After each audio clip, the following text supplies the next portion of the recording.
Hello, hello. This is Doreen here. I've been doing some envelopes today. I'm ready to send out some ATCs, and they fit perfectly in these envelopes. And I thought I would use Artie Maze's paper. This is her digital line, watercolor, spring watercolor. And the papers are just so beautiful, and they all coordinate. So I thought this would be fun. We need a little spring right now, and I will use her papers for the envelopes. And what goes in here, I have the ATCs in these, what do you call them? The playing card folders, the plastic sleeves. And there's only 6 swaps today. So I'm going to slip them in there, and it's going to be mailed perfectly with a little stamp on it. Going to put a little label on it, and it'll be beautiful. Now this one, unfortunately, the bird's on the other side, so he's kind of upside down, but I think that's okay. So that is the envelope we're going to make today. Now Paper Crafter 45 on YouTube has these templates, and they're for slimline envelopes. And this template is yours to download. It's free. She has other free digitals and images for you to print off as well. So go check her out. That's Paper Crafter 45. I'm going to try to remember to leave a link when I do the rest of this business. So here we're going to score it at 2 inches, 2.5, and then 1 inch on the sides. Cut out the corners, fold it, bam, you got an envelope. Here is the template or the measurements for a envelope that's going to open up on the end instead, but I chose to do this one today, and the measurements are very accurate and they work great. So Chelsea, my buddy Chelsea, says, what do you do if you have 8.5 by 11 paper that you print off that doesn't come right to the edge and you've got a white spot? Well, I've got a little trick for that, and I'm going to show you. So I'm going to get out my paper trimmer, and I think you want to pay attention if, oh, there's one that wasn't sealed up yet. Which one is it? Let me just show you. Oh, this one. This one hasn't been glued yet, but this one has butterflies, and that's how I cut it. And you can still see the white edge here and the white edge here. Here, I extended the edge, and I just used one of the coordinating papers from the set. And that's how it worked out. So here you can see I've cut wedges into this side on both ends, just so when it folds up easily.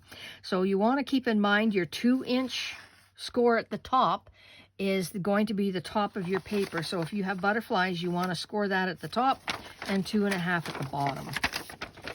This paper here from the kit does not have, it's not directional, so I think we're okay. But just decide where you want your bottom. I'm going to say this is my bottom, and I'm going to go 2.5. There we go. And I'm going to score it. I'm not, oh, did you hear that cut? I probably tore it there. I felt that going through. So you don't want to go, this is just 24-pound paper, regular copy paper. It's no big deal. It'll cut a lot nicer if you use heavier cardstock, or if you use heavier paper like the 32-pound paper, which I love using. And I did print some off on 32, but I don't have it with me right now, so I'm using this instead. Here we go. That was it. No big whoopee. And now I'm going to cut out the ends. I'm not going to put it on the paper cutter just because I'm a little quicker with my scissors. So like the pattern states, the template, you're just going to be cutting out those corners. You won't need them. So how simple is that? On a regular 8.5 by 11 paper, you can get a beautiful envelope very quickly. It's unique, it's different. Now, anytime you fold up paper on top of paper, it doesn't always line up and it doesn't always fit. So on these ends, I'm going to take off a wedgie. Just going from here just into the side. I don't know what that measurement is. It's a little bit.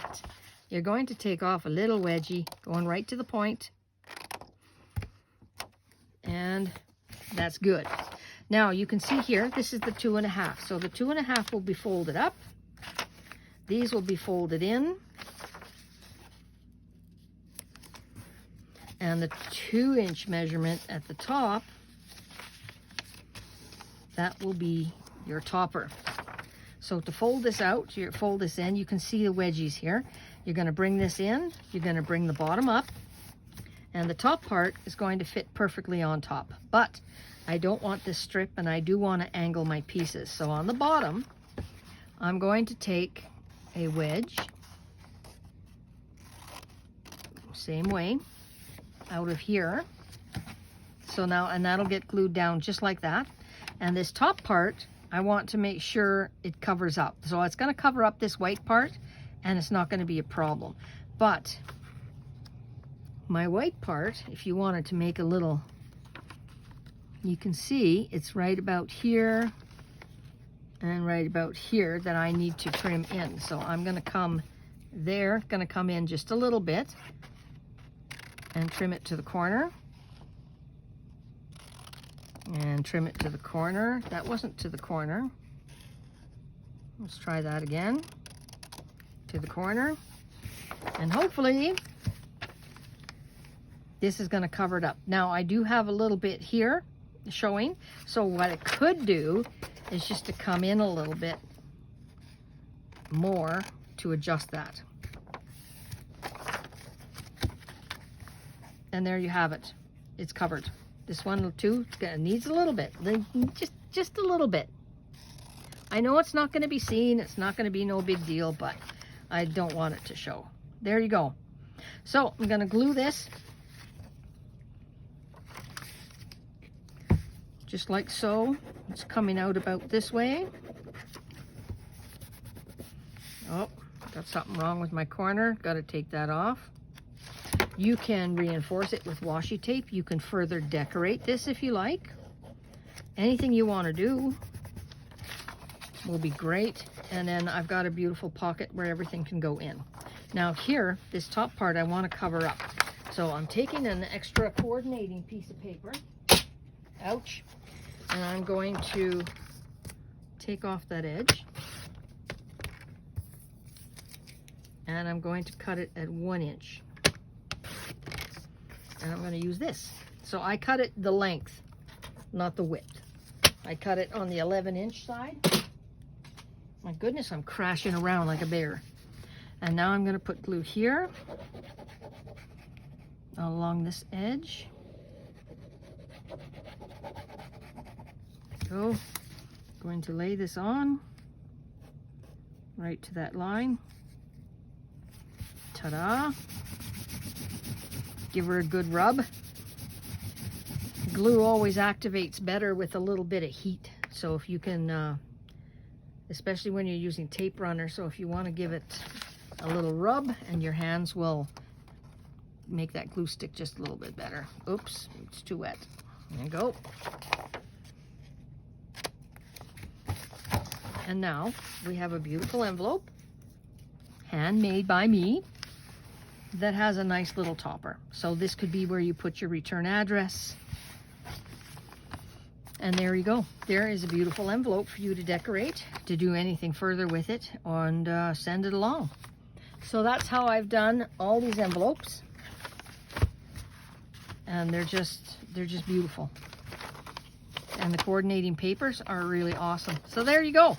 That's how I do the envelopes for my ATC swaps. I like to send pretty things in the mail. Thanks for watching, everybody. Hope you found that useful. Bye-bye.